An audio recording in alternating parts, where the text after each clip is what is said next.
Na madrugada de quarta-feira, 3 de junho de 2026, o fundo do oceano ao largo do norte da Califórnia se moveu 2 vezes em menos de 2 horas. 2 terremotos acima de magnitude 5, no mesmo trecho de litoral, com poucas horas de intervalo. Uma magnitude 5,7 às 3 horas e 53 minutos da manhã, perto de Crescent City, no extremo norte da Califórnia, quase na fronteira com Oregon. Depois, uma magnitude 5,1 às 5 horas e 45 minutos, ao largo de Eureka, com um tremor secundário de 4,5 chegando pouco depois. Nenhuma vítima, nenhum dano grave, nenhum alerta de tsunami. Mas a localização desses 2 terremotos é exatamente o que faz essa história importante, e diferente de qualquer outro terremoto moderado que você vai ver nas notícias. Crescent City e Eureka não ficam em qualquer ponto do litoral californiano. Elas ficam numa faixa costeira que está diretamente acima de uma das estruturas geológicas mais perigosas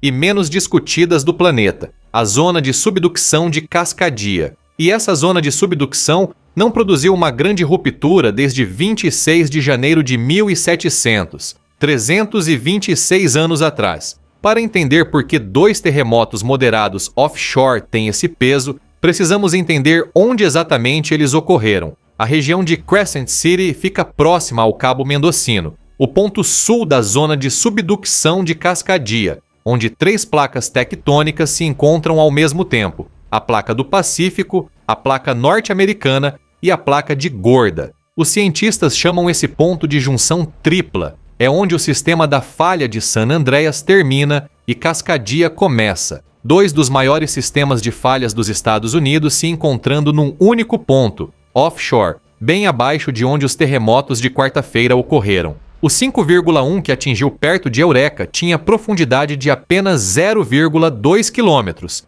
praticamente na superfície do fundo oceânico. Quanto mais raso o terremoto, mais intenso o tremor sentido acima. Isso não causou danos, mas registrou atividade numa zona onde cada evento tem significado geológico além do seu tamanho. Agora, o contexto histórico, porque é ele que transforma a magnitude do que está em jogo. A zona de subducção de Cascadia se estende por 1.000 quilômetros desde o norte da Califórnia até a ilha de Vancouver, no Canadá. Offshore é uma zona de convergência onde a placa de Juan de Fuca e a placa de Gorda estão sendo empurradas sob a placa norte-americana. Quando essa subducção acumula tensão suficiente e a trava entre as placas cede, o resultado é um megaterremoto. Não um terremoto comum, mas um evento de magnitude entre 8,7 e 9,2 que sacode a costa por 3 a 5 minutos seguidos. Em 26 de janeiro de 1700, isso aconteceu. A ruptura de margem inteira de Cascadia sacudiu toda a extensão da zona de subducção simultaneamente. O litoral afundou entre 1 e 2 metros em segundos. Um tsunami cruzou o Pacífico e chegou ao Japão na manhã seguinte, registrado por funcionários japoneses como uma onda inexplicável que chegou sem terremoto local correspondente. 300 anos depois, cientistas rastrearam esse tsunami órfão até sua origem através de registros japoneses, análise de anéis de crescimento de florestas costeiras soterradas, datação por radiocarbono e das tradições orais de povos indígenas costeiros que preservaram o relato da catástrofe por gerações. Sabemos que foi em 1700. Sabemos que foram 326 anos atrás. O intervalo médio de recorrência de Cascadia para rupturas completas é estimado entre 240 e 530 anos, baseado no registro paleossísmico de pelo menos 19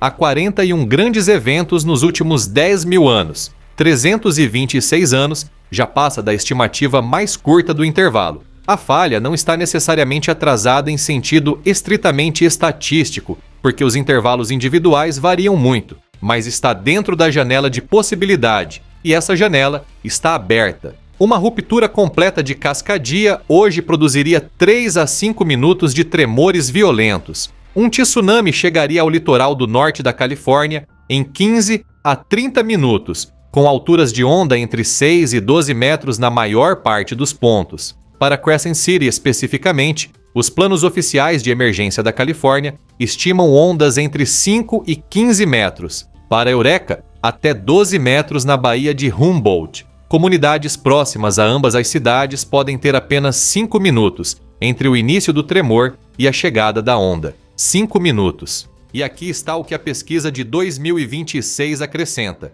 e é a parte que muda tudo. Em janeiro de 2026, pesquisadores publicaram novos resultados mostrando que o fundo oceânico offshore do norte da Califórnia, exatamente onde os terremotos de quarta-feira ocorreram, esconde um sistema de falhas muito mais complexo do que o mapa padrão mostrava. Rastreando enxames de microtremores imperceptíveis, os cientistas descobriram que uma porção da placa norte-americana se desprendeu parcialmente nessa região e está sendo arrastada para baixo junto com a placa de Gorda. Há falhas ocultas que não chegam à superfície e que os modelos anteriores não tinham mapeado completamente. Em maio de 2026, outra pesquisa da Universidade Estadual de Oregon trouxe um dado ainda mais perturbador. A zona de subducção de Cascadia e a falha de San Andreas podem estar conectadas de forma que uma ruptura numa pode desencadear atividade sísmica na outra. A evidência vem de amostras de sedimentos do fundo oceânico coletadas perto de Eureka,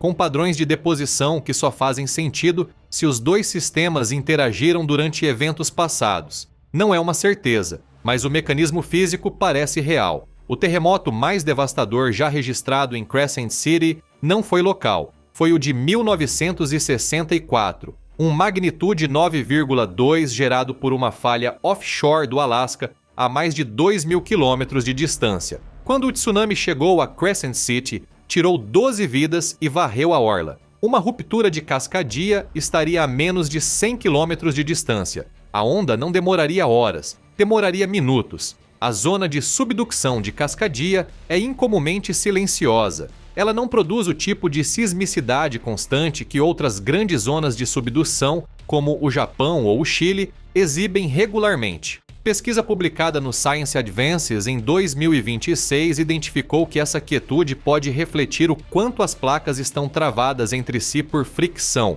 com fluidos do subsolo desempenhando um papel na forma como o estresse se acumula sem se liberar em eventos menores. Quando placas travadas cedem, elas cedem de uma vez. Os terremotos de quarta-feira, um magnitude 5,7 e um magnitude 5,1, não são capazes de liberar o estresse acumulado em Cascadia, nem de perto, mas eles ocorreram na junção exata onde a geologia é mais complexa, menos mapeada e mais carregada de consequências potenciais de todo o seu litoral americano. E ocorreram semanas depois de duas pesquisas independentes revelarem que essa zona é mais complicada e possivelmente mais interconectada com outros sistemas de falhas do que se imaginava. A geologia comunica o que está acontecendo no subsolo de formas que não cabem num alerta de 90 segundos no noticiário. O que aconteceu na manhã de quarta-feira no norte da Califórnia é esse tipo de comunicação. 2 eventos moderados numa localização específica,